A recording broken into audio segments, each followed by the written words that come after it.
Earrings, te, yellow basket piece. Ito na, be. Thank you so much for asking. Actually, marami na nag-ask ito ever since. Parang ang puti ko naman dito. Ito po yung totoong kulay ko. Gustong-gusto ko nga natanda ako ngayon. Tapos ginaganyan ako ng TikTok. Okay, paano ko ipapakita ngayon? Ayan. Ayan! Sorry guys, mahaba na yung kuko ko. Ayan. Ganda, diba? Tagal ko na tong binili. Binili ko to, I think, December last year. And hindi siya nagta-tarnish, guys. Ilalagay ko here. Ligo ko na, pinang swim, you name it. Ayan po yung tsura niya. Gold na may stones. So, if you guys are also into stud earrings, I highly recommend this one kasi sobrang nakakasyala lang siya.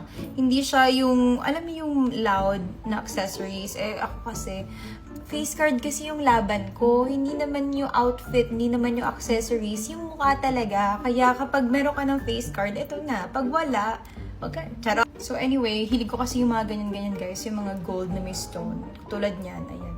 Bogs.